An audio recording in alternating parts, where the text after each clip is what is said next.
We are joined today by Tennessee four-star commit Chandavian Bradley. Chandavian, it's a pleasure to have you on, man. For We always sure. like to get everybody on here. First question we always like to get off the rip, or not really a question, but kind of just give us a little bit about yourself outside of football, outside of sports. Who is Chandavian Bradley as a person? All right. So, grown up Kansas City, Platte City my entire life. So, Missouri raised, born and raised for sure. Uh, I'm included in a lot in my community and, well, not just then, but like my school. I mean, just recently today, I had my audition and callback for the musical at our school. I'm in our show choir at our school. I do yearbooks, student council, principal advisories club, most athletics. So there's quite a bit that I'm involved in 24/7, and a lot of this is going to prepare me for college, especially because I'm part of our sports media group. So that's going to be what I'm going to be doing in college. That's one of the things I love about having people on the show because we know the football aspect of it. But then when we come down here and have y'all break down who you really are, these are some things I didn't know, some great characteristics about you. I mean, I'm more than just an athlete. That's what I always say. My coaches say I'm a Renaissance man because I can do everything. I like that, the Renaissance man. So a little bit of High School Musical we got going on over here because we know you can ball on the basketball court. For A sure. lot of people, I got to talk to you a little bit at Future 50, but a lot of people may not know that you're more than just a football player. You actually have the opportunity to play basketball at the next level as well. Yep. So what is it like to be able to have that opportunity to play both football and basketball at the collegiate level and at the SEC level at that?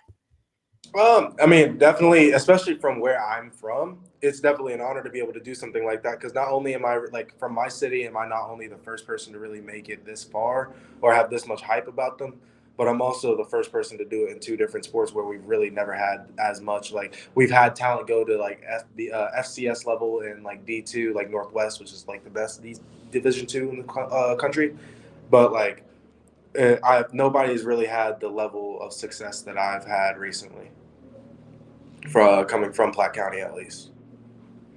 Yeah, I mean, that's a good thing, especially be the first one to put on for your city. So is that something that really went into your recruitment, though, being able to play both sides of the ball next level? Actually, no. So originally I was just planning on playing football, but after a while I started getting a little bit of attention on basketball. I think the reason why is because my basketball coach, I played for this team called Team KC, so Team Kansas City. One of our coaches on the side was Sharon Collins, and he went to KU, and I'm a big KU fan myself. So, um, like I watched a lot of Sharon Collins stuff growing up, but also watched him like in action on in person. I got to have him as a mentor, as a coach and stuff. So he kind of introduced me to the fact that I have the skill level to be able to play both at the next level. So I started talking to some schools about it before others. I think Iowa State and KU were the first two that I talked about playing both with, and then it started going as an ongoing talk with the schools that I started pulling really big interests in and stuff like that. And some schools were like yeah, some schools were like no. So So having the opportunity to play at a program like KU, did you said you were more focused on football initially? Was basketball the first love, or was football the first love? actually, it's gonna be crazy. Baseball was the first love. So Baseball was the no first three love, sport but athlete at college. nah. But I fell out of love with baseball real Okay. fast. I'm a co- I think it was because I really like contact. I like contact sports where you're able to like really like hit people, or you're able to like just use your physical ability and your athleticism to really show off who you are as who you are as a player. That's one thing I know that baseball you can't do that as much in baseball. So, but baseball is the first love. But out of those two, I think I fell in love with football first because I mean I've been playing it for much longer than I played basketball. I've only been playing basketball since third grade. That's funny that you say that. I have a little cousin. He's 14. He's big into baseball. I'm trying to get him into that football, like contact, but he's more liking the baseball. He's 6'3" at 14. So Whoa. I think that deserves to be on the basketball court or the football field. Nah, I got to get him on the court. That's just how we got to do it. I'm gonna have you reach out to him. Maybe you better at saucing him than me. He'll learn the ways. So you also ran track in high school. You've done, seems like you said, you're a Renaissance man. You've done a little bit of everything, but Mhm. I don't think people understand how impressive a track athlete you were as well. Running a 24-3 in the 200 as a sophomore, As a freshman. as a freshman. Wow. So that's yeah, I that's haven't done track. Well, my sophomore year of track, I don't. My times weren't really like. My times weren't bad because I know my sophomore year when I did track, I could run in the 21 high 21s, low wow. 22s. Um, I know I can run in that. I just never. I was more focused on doing high jump and triple jump than I was ever doing the 200. So you still, are you still participating in track now, or is it really just basketball and football? And then of Basketball, course football. all the other stuff that you do as well, which is unreal. I took a year off of track. I don't know yet if I'm gonna go back to it this year or not. I mean, I'm actually thinking about coming back this year. But last year I took the year off just so I could spend a lot of time working on improving my game, football wise, and AAU basketball was going on too. So football wise, I was working on improving, being physical. I was gaining weight. I gained 30 pounds in 3 months over the Wow. span of January through April, or January through April. Yeah, that's really impressive. So, football wise, what are some goals for you as a high school program? Or what are some goals that you set for yourself and for the team? So my personal goals this year, I mean, I had a different, like a bad, I played, I didn't perform very well my first week, the first week of the season, which, with all the hype, that can be a bad thing, but at the same time, it's a good thing to know mentally because I know what I need to do to, improve off of last week. So I've talked over with my coaches this year. I mean, me personally, I want to get to the sack record, which is our sack record is 17 and a half, which means I only need two, 1.5, 2 sacks a game. But I know that if that's not possible, I just need to do what my coach has been telling me to do. My sophomore year, which is when I started getting recruited and stuff like that, um, I wasn't really focused on trying to play perfect. I was more focused on just using my speed to the best of my ability and flying around to make plays more than do all the technicalities and all that stuff right. My coaches have told me to maybe even step down as a leader and more focus on the field, paying attention and flying around to make plays. Yeah, a lot of times when you overthink things, you kind of get in your own way. So great advice from your high school coach. It seems like you got some good coaches there. Um, to go a little bit more specific, obviously you're committed to Tennessee. They've got a really nice recruiting class that they've been putting together this year. What was it about Tennessee that made you decide to become a Vol? And give us a little bit of insight into Coach Heupel, because I'm from Orlando. He was at UCF a couple years ago, so I'm pretty familiar with him, but some people may not be. There's a lot that went into it, and I know a lot of people are gonna say like I read almost every single comment I get. Everything everybody's like money, money, money. No, I haven't. I haven't talked. I've been committed for almost 3 months now. I have not talked a single thing about NIL with the coaches at all. I mean, you're not supposed to anyway. I haven't talked to anybody about NIL. I have partnerships and stuff like that I have with separate companies that are outside of Tennessee, like Appointed.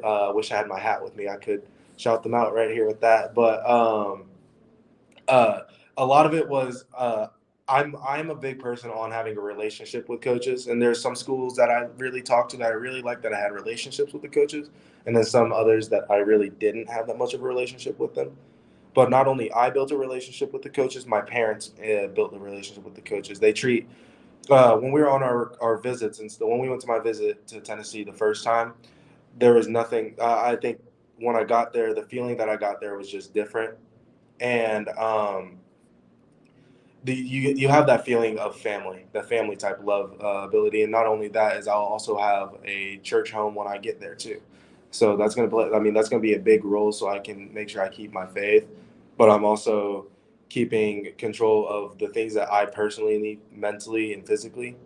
And I know Tennessee is going to be able to do everything I need for me. So, That's great. That's great. And for the people that don't know, how many official visits have you been on? three, no, two, about to be three. and Which I'm only taking one more left, and that's my Tennessee one. That's the only one that's left. and so which OV do you have coming up? That's the Tennessee one. That's the Tennessee one. I'm not taking any more after before that. That answered my next question. I was gonna ask if you're planning on taking any more OVs after that. Mm-mm. Locked And I in think 100. it's going to be the Bama game. It might be later. No, I'm going to the Bama game as an unofficial, and then I'm taking my OV after that before I sign. So keeping with the football side, like I said, Tennessee's got a very good recruiting class put together right now. Obviously, off to a great start. Number 11 ranked in the country. You got Nico, you've got yourself, Ethan Davis, Caleb Herring, a bunch of blue chip prospects. Is there anybody else specifically that you're looking to try and recruit to Tennessee to bring with you? Honestly, and I'm trying, even though he is already committed. I want to get TJ. I want to get TJ Searcy to flip from Florida. I really want to get that one. Not only him, we're looking at Davin. I can't really Davin Hobbs, I think it is. It's another D lineman that I'm really looking into to try to get. But I know that I know a lot of our positions are filled, especially because we got. We filled out our safeties pretty quick, like really quick. Actually, after Jack committed, we filled out our safeties really quick. We filled out our two edges, our two weak side edges, and our two strong side edges. We got filled out. We're just looking for more interior D linemen, and maybe a few more, maybe some wide receivers after this.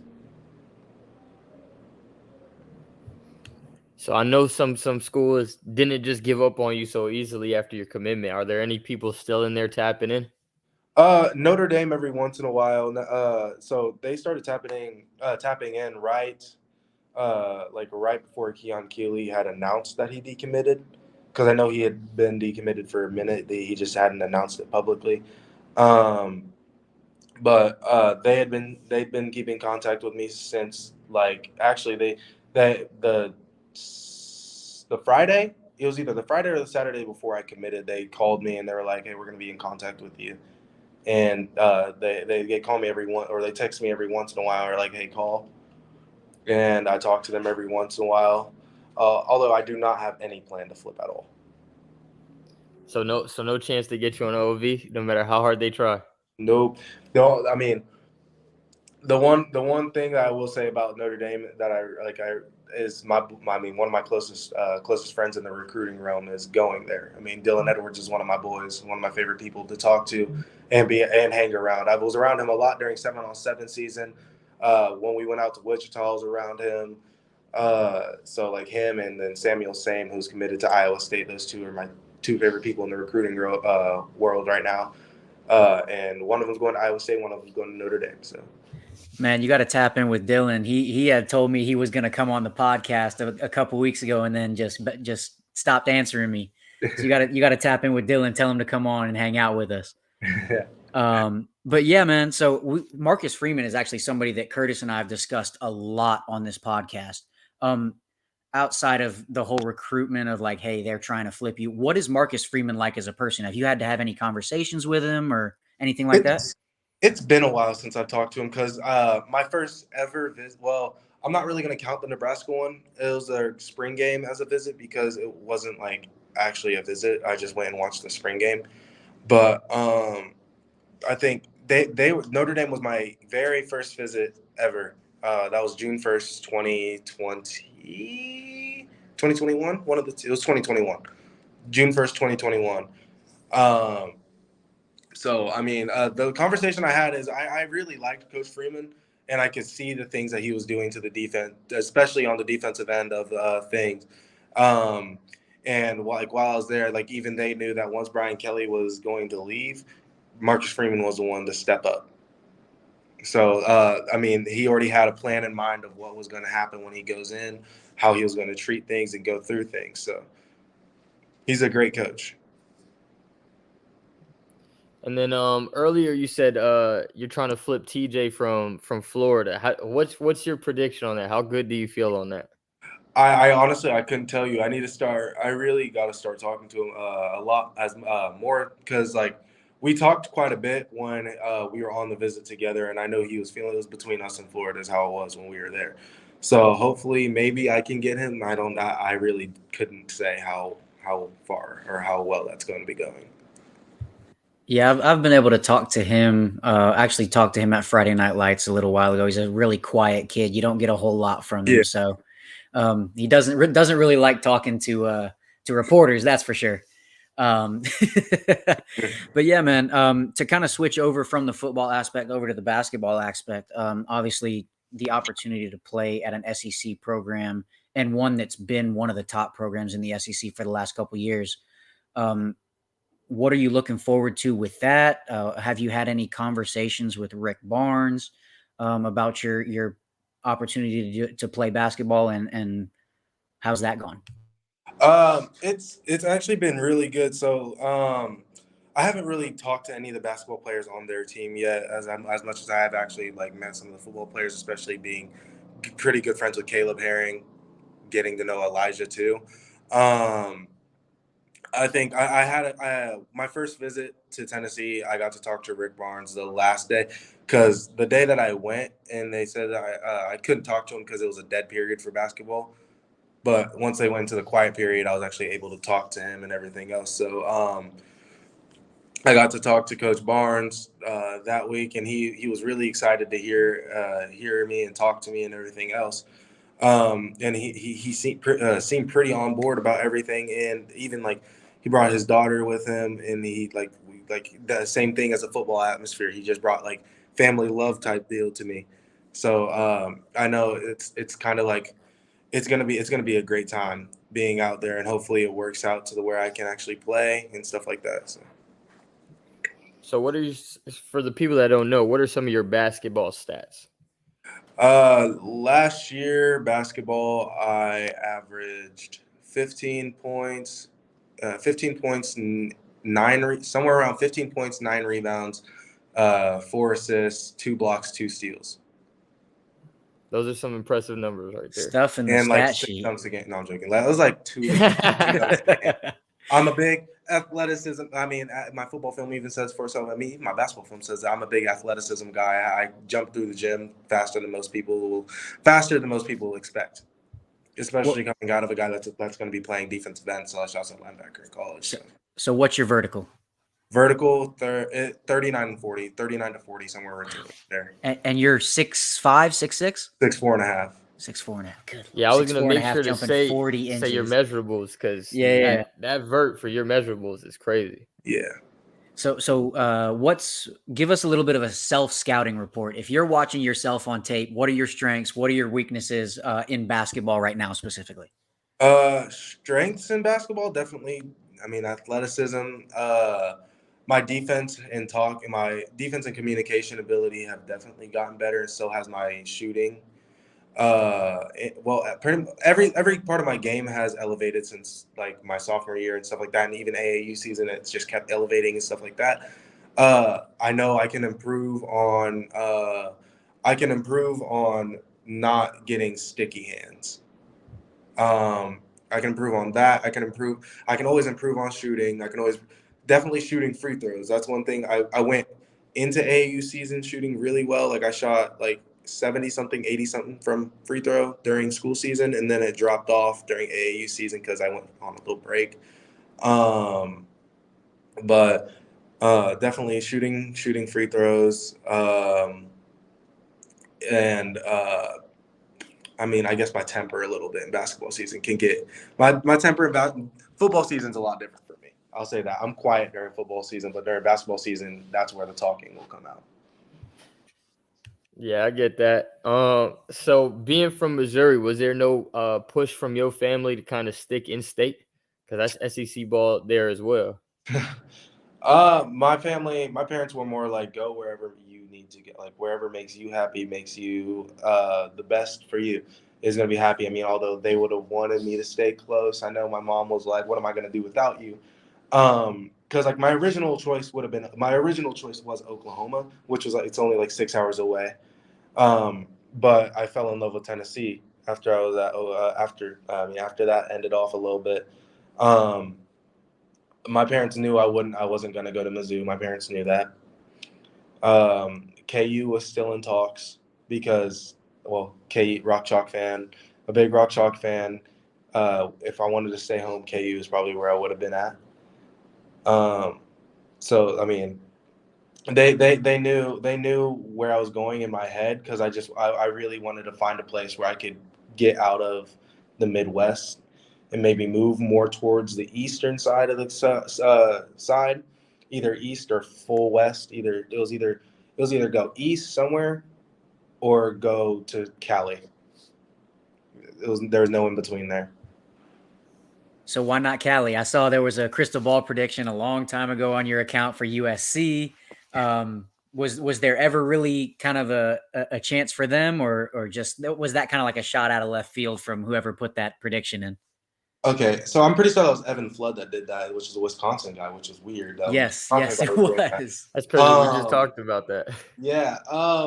No, it wasn't a shot out of left part because I definitely said some things in an interview that would bring it out. The thing about Southern Cal is that like the guys that they had on that they have on staff at Southern Cal right now were the same guys that were recruiting me from Oklahoma when I was like really feeling Norman. So I mean, obviously, I didn't get to go visit out there and stuff like that. I don't really know what happened with my recruitment with them because they had a pretty good shot of getting me, but the recruitment kind of just faded out. Yeah, I've always found that odd. Curtis and I have talked about that a lot over the course of just recruitments over the last few years. Before we even started doing this podcast, it's just very odd how sometimes schools will just completely fade out of somebody's recruitment when they have a really good shot at landing a kid. But yeah, man. So outside of football, outside of basketball, outside of sports altogether, you said you do a lot of stuff academically. You do musicals. You do all kind of stuff. What outside of sports season is probably your favorite off the field activity to take part in? Our show choir at school, because we like not only is it just a show choir, like we actually go compete. Like everything I do is kind of class. Like, it has something to do with having competition or something like that. But I think because not only do you get to make connections with the people inside of the room, like we have our whole family in Sound Express at my school, um, but you get to make a connection, and everybody is so supportive of everything you do when you get to the show choir world. You're not really, you'll rarely hear anything about like people being like, oh, this thing sucked, this thing is bad, this thing. Everybody's going to tell you how great you did out there. I mean, besides, like, I mean, you obviously have the judges and stuff that give you notes and they'll tell you what like they seen that you did wrong and stuff like that. But like the connections and the new people that you get to meet outside, because what a lot of people don't know is like it's not like how people think choir was back then or however it was. Like it's not stereotyped that it's not like it's stereotyped at all. It's not just full of weird kids that do nothing else. We have a mixture of kids. Like I'm not even the only football player on my football team that's in the show choir. We have one of our starting wide receivers and one of our backup defensive tackles. They're both in show choir, but we also have people on the dance team, cheerleaders, people that are actually like studying like music and stuff like that inside of their like for their major in college and stuff like that. But we also have just people outside of everything that most people would think in choir. And that's one thing I really like is you get to meet every single type of person pretty much for the most part. Yeah, man, that's it's crazy because when you said that, it kind of brought me back to my high school days because a lot of people didn't know I actually did the same thing in high school. I was part of a musical my senior year. I did like chorus and show choir and stuff like that coming up as a young kid. So to see another athlete be so passionate about it was like, yo, it kind of takes me back to school. I loved it, man. I loved every bit of it. But that's Let's awesome, get a little man. duet going. Let's get a little duet No, right now on the show. We're gonna see Chandavian drop an album while he's in between football and basketball season at some point. Renaissance Hey, man, he could do it. Honestly, that actually could be a thing. Hey man, we'll definitely be tuned in if that happens. I am for sure. starting a podcast too. That's one thing I am starting because I all right. I want to go into sports media. That's one thing I'm gonna have to start getting up on. I like it, man. If you have any questions or anything from any of us, please don't hesitate to reach out. If you need anything from us, please don't hesitate to reach out, and we'll definitely pump your podcast when you get it started, man, for sure. For sure. We could always use a third. We lost a third, so we could always pick one up. Hey man, you're really good at this. I don't know how much practice you have at the podcasting game, but you're a Yeah, you talk seasoned real veteran as well. far as I'm concerned. Yeah. I think it's also because I'm in journalism at school too. There you go, man. The Renaissance man The keeps coming. Renaissance It's man crazy. keeps just something new every time, man. No, it really is. Like I do when I say I literally do pretty much everything at school. Like I do basically everything. I know I'm the most. I mean, not only just because of my athletics, but I'm just the most known person in our school, just because I'm everywhere, all the time. I just have a very important question. Do you sleep? No chance. It's getting better. Over under 2 hours.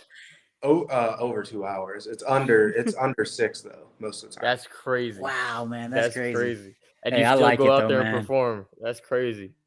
It never stops. That's awesome, man. That's great. Mm-mm. I want to go back to real quick with USC because me and Connor consistently talked about there's other programs like FSU that fell off for one of the top cornerbacks in the nation in the 2024 class, where they had a good chance and then just faded out. So if SC decided to come tap in because you did fall in love with that staff, do you give them a chance? Do you respond, or is it just like lost now Right that they? now, like am Yeah, I right now. comfortable with it? I'd probably respond just because I know I've had a connection with the coaches, but there's no chance of me like taking a visit out there or leaving. Like I'm not flipping. There's no way. I want to be a ball. That's what I like to hear. I like loyalty. When we have kids on the show, a lot of kids, sometimes don't have loyalty. Some kids do. I love to hear the loyalty. For sure. No, Yeah.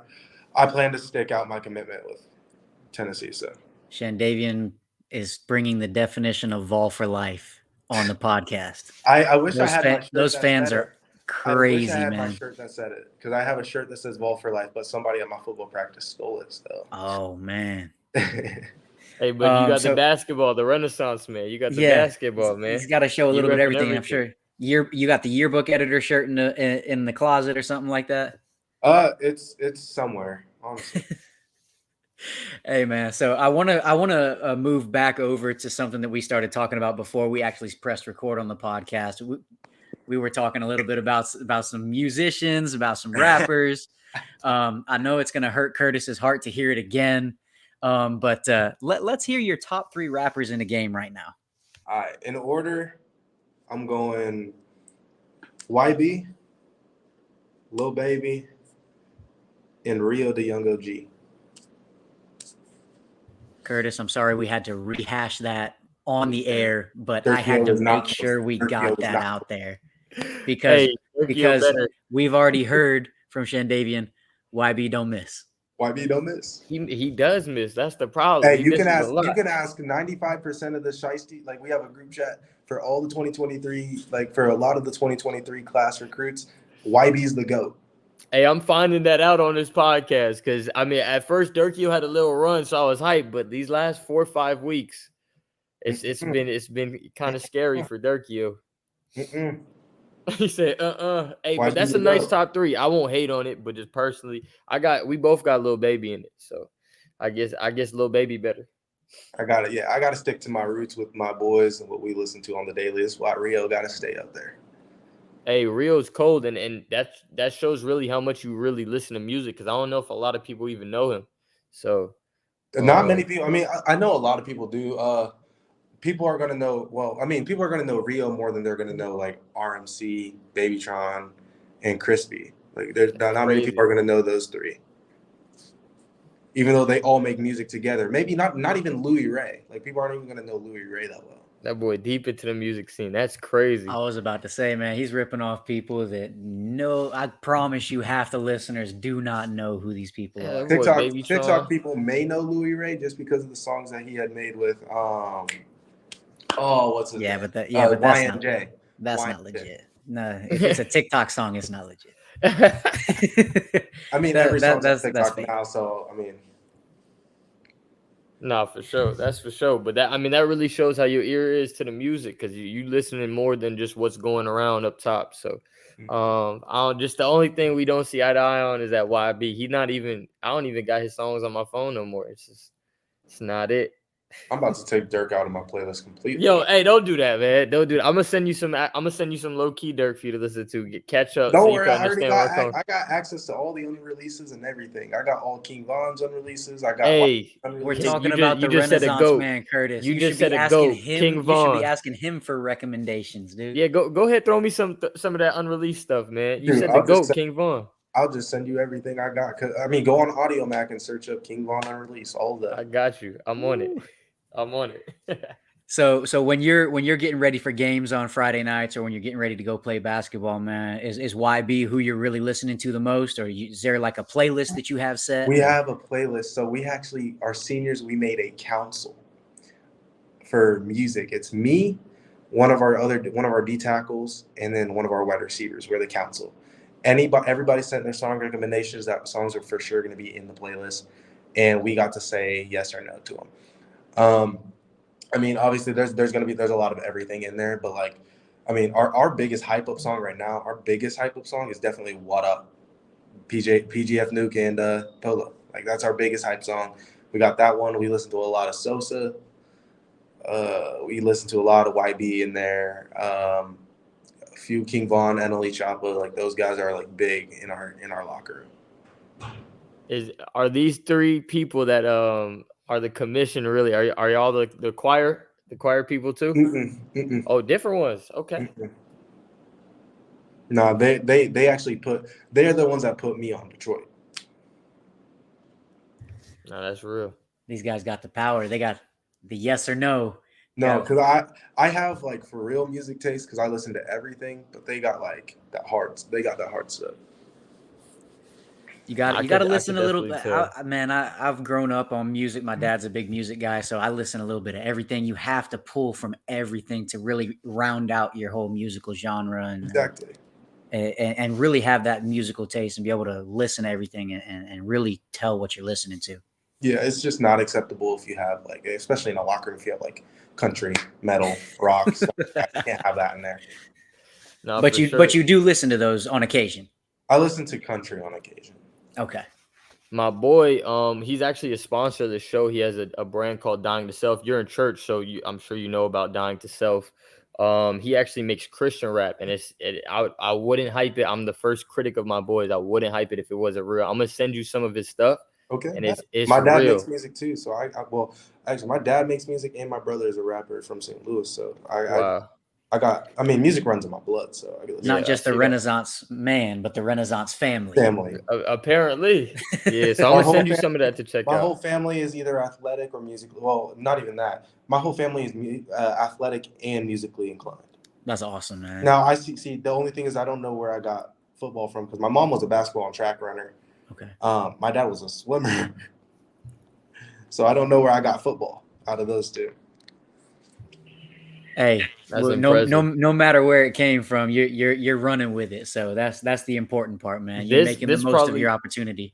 This is probably one of the most impressive interviews where it's more like, okay, what more can he say? And it's like, oh my God, you had an X to this too. It's crazy. Hey, it's crazy, man. There's a lot to find out, and I'm open booked. So for sure. Hey, man, I told you, Curtis, man. I had this like 30-minute conversation with this guy at Future 50, just chopping it up, just talking, man. And I was like, man, this is an impressive kid. We have to get him on the podcast. 100%. That's literally what he said after an episode like 2 weeks ago. And man, I've been excited, and you lived really up to the expectations. So yeah, Future 50 was a great thing. I'm actually about to flip this camera around so I don't have to hold it.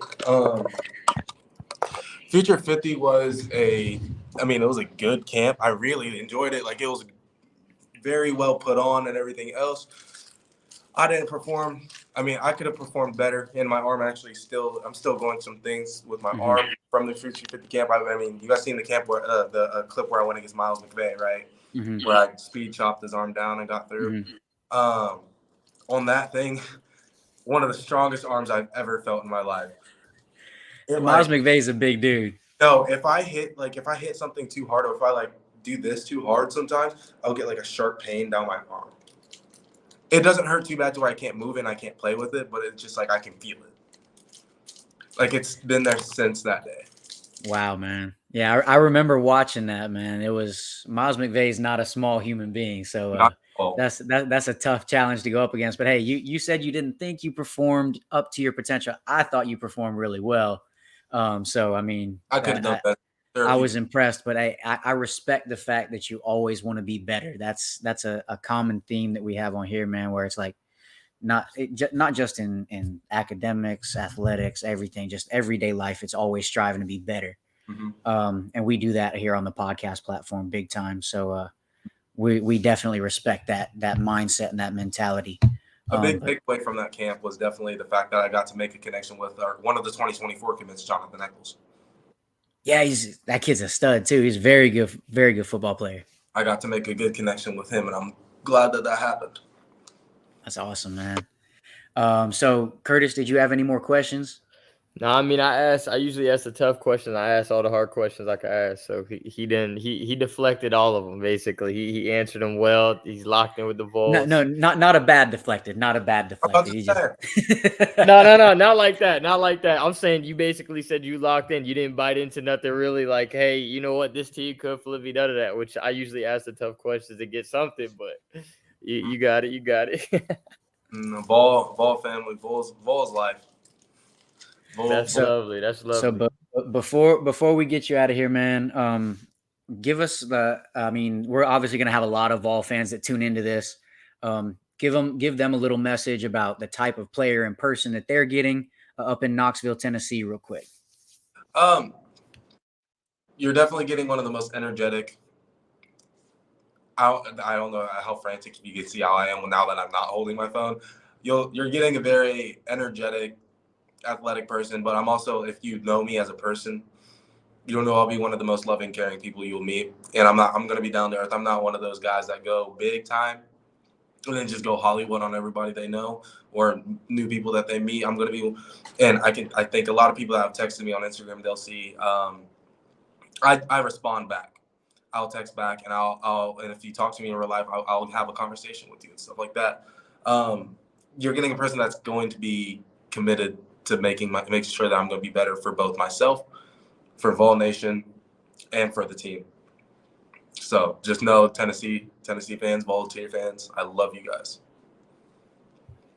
That's awesome, real. Man. I'm sure the fans are going to be happy to hear that. I mean, they're going to be happy to hear this whole interview, really, because I'm taking away. So imagine them having you committed over there. Yeah, man. This is definitely one of if not the best interview we've ever done on this podcast, man. You are phenomenal coming on here.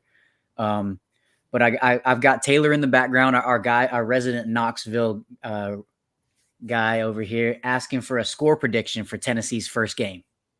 The Tennessee, it's Ball State. Ball State. Mm-hmm. It's gonna be a tough one because I really do not know how good Ball State's gonna be this year. Because I mean, their teams. I mean, even though they're not in like a big conference, there are teams that are like that are still insanely good. I'm gonna give it a cool 42 to 42-16 Vols. 42-16. All right. Well, when we release this, that game will have already been played, so we'll be able to check your math on that, make sure everything's good. If he's shooting 100% like we always do on the predictions, hey, we might have to bring him on permanently as the co-host. Hey, all I'm saying is I know that Tennessee's going to beat Georgia this year. So. Okay, bold prediction. The Vols beat Georgia this year. I like it. I like it, man. I hope we beat, and I think we can beat, personally, Bama. I think we can have an undefeated season this year. All right. That's high hopes right there, man. If you 100% like we are, then you guys go into the championship. Absolutely, man. But yeah, so like I said, before we get you out of here, man, we always like to have our guest that comes on close us out with a song. So we'll close out the episode. What song do you want to close it out with, sir? Let's go with Da Da Da Da Nardo Wick.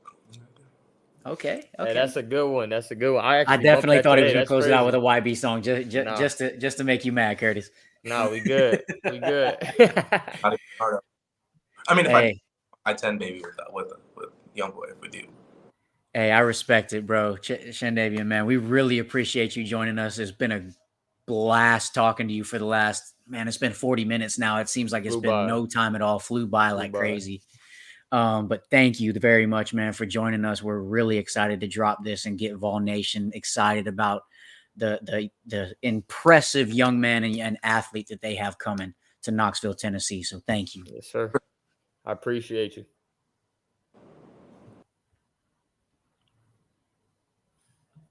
Man, what an interview. Hey, that Unbelievable was a young man. great interview. Really. And it's been 40 minutes and the time just flew by. It didn't even feel like it. I was literally, I'm like, maybe we have to extend it, keep the content going. I looked up and it was like we were at like 30 something minutes and then 40. When he brought the chair out too, man, I knew we was getting some more content. Yeah, man. So anybody that tunes into this episode, you have to watch the YouTube video. Definitely. The young man is super energetic. You can see it in his facial expressions, his movements, his mannerisms. He's absolutely excited to be a Vol. He's dedicated to the program. He's dedicated to getting Tennessee back to where he thinks they're going to be this year by beating Georgia and Alabama. But just an unbelievable interview, and really excited that we could make that work and get him onto the show this weekend. Yeah, definitely. I mean, great kid. They're getting a really impressive kid, one that really does it all, the Renaissance man. So, and he has high hopes for Tennessee. I think Tennessee's going to have a great season compared to where they have had. Do I think they do all that? Not really, but as a commit, you're supposed to believe that. No, I'm with you, man. So there's two programs specifically that are getting either not talked about enough or talked about a little bit too much in the SEC. And I think Kentucky is a little overhyped, and I don't think Tennessee's getting talked about quite as much as they should, the way they closed out last season, the way Heupel's offense has been just killing it closing out the year. So I think Tennessee's a team that's going to be able to make some noise this year. Like I said, I don't think they beat Georgia or Alabama. But hey, Chandavian put the bold predictions out there, and we're running with it. We're going to fact check them at the end of the season. But, I mean, like I said, I'm definitely tapping in. No, for sure. And as a commit, that's what you're supposed to believe for a team you're going to go play for. And I think back to the Kentucky statement, their hype really comes from how they've been. And they always don't have the most impressive roster, but like we've talked about many, many times, evaluations, they're really good at getting kids there that's been underrated and develop and evaluate them well. And then the coaching aspect. Hey, they got an elite coach. So Stoops is a fantastic coach, man. Yeah. He's been doing his thing for a long time now, and he's definitely shown that he can have on paper not as impressive as a team, but really good. So for sure. All right, man. Another fantastic episode of Roll Up Varsity. Again, can't thank Chandavian enough for joining us this evening. An unbelievable interview. But with that being said, Curtis, Roll Up Varsity, signing off. We out.